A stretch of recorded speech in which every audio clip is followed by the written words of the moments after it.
panen jagungnya. Semua jenis jagung dapat diolah menjadi aneka makanan karena merupakan salah satu tanaman pangan yang mengandung karbohidrat selain gandum dan juga padi. Jagung merupakan jenis tanaman semusim yang dapat hidup dalam waktu 80 hingga 150 hari saja. Nah, istilah seumur jagung merupakan gambaran dari usia jagung yang rata-rata hanya berkisar 3 sampai 4 bulan saja. Ini adalah rasteja, merupakan beras jagung analog yang dibuat sebagai alternatif panganan pokok pengganti beras. Uniknya, rasteja ini diolah hingga berbentuk beras loh. Membuat hasil pemasakannya tidak berbeda jauh dengan memasak beras, sehingga mengkonsumsinya sama seperti memakan nasi. Tuh lihat, teman-teman Unyil saja suka dan lahap banget tuh makan nasi jagungnya. Jadi ngiler deh Unyil.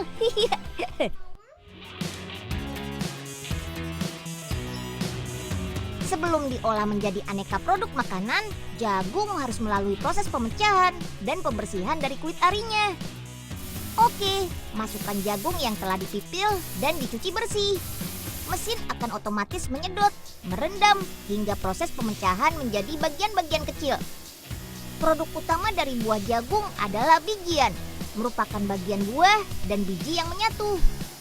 Sip, bersihkan jagung dari kulit arinya ya. Wus, wus, wus.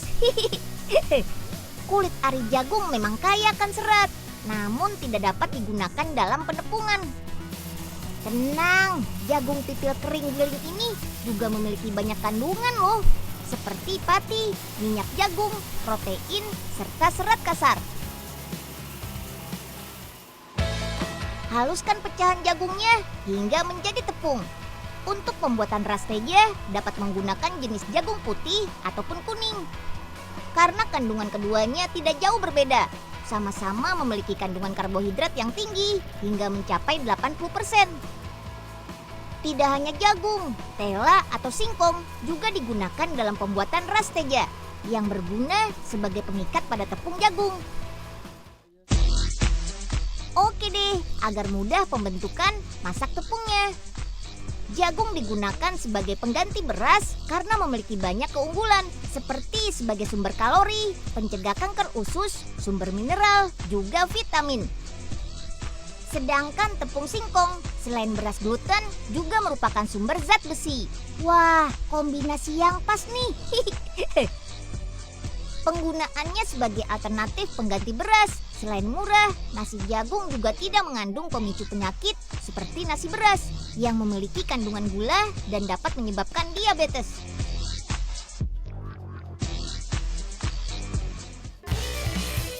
Syur, syur, syur. Cetak beras jagungnya. Bila dipahami, nasi jagung kaya akan vitamin, mineral, serta serat. Dan gizi yang paling tinggi terkandung adalah magnesium yang dapat membantu mengurangi kemungkinan terkena penyakit diabetes dan darah tinggi. Namun banyaknya kandungan pada jagung tidak setara dengan banyaknya peminat jagung di negara kita. Dan nasi jagung sering dianggap makanan kelas rendah. Padahal di beberapa negara besar, jagung telah menjadi makanan pokok loh. Seperti Amerika yang juga merupakan produsen jagung terbesar saat ini. Oh iya, cara mengolah rasteja ini juga mudah loh, sama seperti memasak nasi beras pada umumnya. Ayo Nyeng, lemes banget sih cuma dayung rakit doang. Aduh, Bos Ogah, Neneng capek. Ya, perasaan nggak sampai-sampai nih. Kenapa nggak naik kapal laut atau pesawat terbang aja sih? Nyeng, gopean Oga udah habis.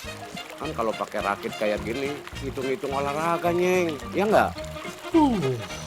Bos Olga sih enak duduk doang. Aduh, si Enyeng ngomong aja. Lagian siapa suruh tadi datang telat? Udah deh, dayung terus. Sejak tahun 2004, berlokasi di rumahnya di Surabaya, Jawa Timur, Padaman Huri beserta istri mulai mengolah rumput laut menjadi berbagai makanan. Rumput laut diperoleh dari petani rumput laut di daerah Banyuwangi, Jawa Timur. Dari ratusan jenis rumput laut, hanya 3 jenis yang bisa diolah menjadi panganan. 3 jenis rumput laut itu adalah Spinosum, Euchema cottoni, dan Gracilaria. Nah, untuk membuat kecap dan saus, Padaman Huri menggunakan rumput laut jenis Spinosum. Kita mulai mencuci rumput lautnya pakai mesin ini ya. Padaman Huri sendiri loh yang mendesain mesin cuci rumput laut ini. Wih, hebat! Mesin ini bisa mencuci 300 kg rumput laut sekaligus loh. Dengan cara diputar-putar seperti ini, garam, kerang, kotoran dan pasir akan lepas dari rumput laut. Sip, rumput lautnya sudah bersih nih. Mau dibawa kemana tuh sama Putra dan Nando? Ikutin yuk. Duh, Den Unyil lama banget sih nyari rumput lautnya. Lihat laut tenang begini, Ogah jadi ngantuk nih.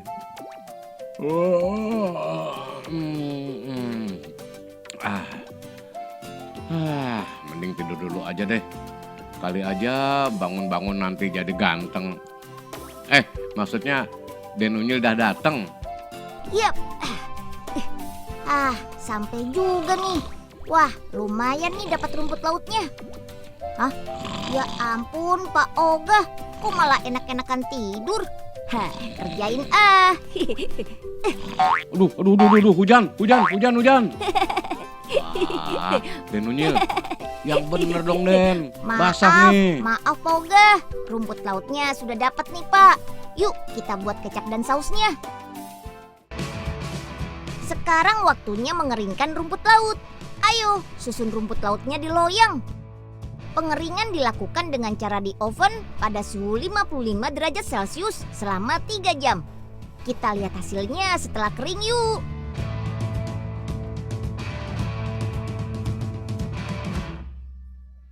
Inilah rumput laut hasil pengeringan. Kandungan klorofil pada rumput lautnya sudah menghilang nih. Makanya setelah direndam dalam air selama 8 jam, rumput laut akan mengalami fermentasi dan berubah menjadi putih seperti ini. Sekarang giling rumput laut.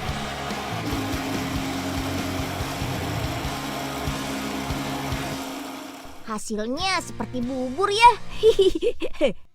Bubur rumput laut inilah yang kita gunakan sebagai bahan untuk membuat kecap dan saus. Wah, teman-teman Unyil sudah kumpul lagi nih. Siap bantu Bu Titi dan Mbak Woro ya. Pertama, kita buat saus tomat dulu ya. Kupas kulit tomat, lalu buang biji tomatnya. Karena hanya daging tomatnya saja yang digunakan.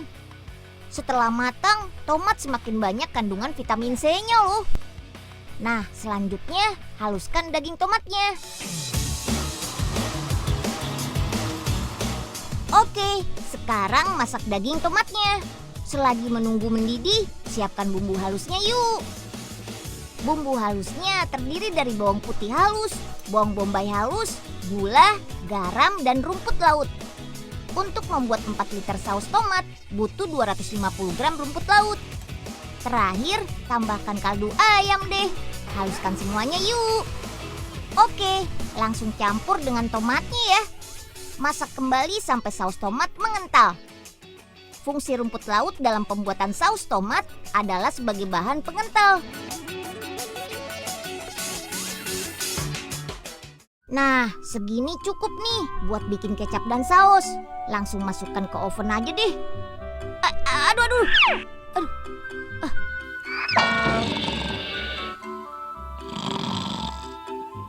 Wah, apaan tuh? Kok kayak ada sesuatu di kepala Pak Ogah sih? Den Unyil, ada apaan sih di kepala Pak Ogah? Makanya Pak Ogah, jangan tidur melulu. Jadi numbu rumput laut tuh di kepala Pak Ogah. Nah, sekarang lanjut ke pembuatan kecap nih. Giliran Nando bantu Mbak Woro ya. Mulai dengan menyiapkan bumbu halus. Terdiri dari kemiri halus, wijen halus, ketumbar, adas, kluwek, dan terakhir rumput laut. Haluskan semuanya menggunakan blender. Sip deh. Siapkan bahan lainnya juga ya. Campur air kelapa, tepung tempe, dan karamel. Karamel ini terbuat dari campuran gula pasir dan gula merah. Setelah tercampur rata, masak di atas nyala api sedang. Baru deh tambahkan bumbu halusnya. Masukkan juga rempah-rempah seperti biji pala, kayu manis, dan daun salam. Terakhir, tambahkan garam. Lalu masak sampai mengental. Selain berfungsi sebagai bahan pengental, rumput laut juga sebagai penstabil kecap dan saus tomat. Sip. Waktunya mengemas kecap dan saus rumput laut. Yuk, masukkan sebanyak 250 ml saus dan kecap rumput laut ke dalam botol. Saat ini pembuatan kecap dan saus disesuaikan dengan pesanan. Harga satu botol kecap ataupun saus rumput laut ini hanya 7.000 saja. Wah, terjangkau sekali kan? Hayo, siapa yang tertarik untuk pesan kecap dan saus rumput laut ini? Hihihi.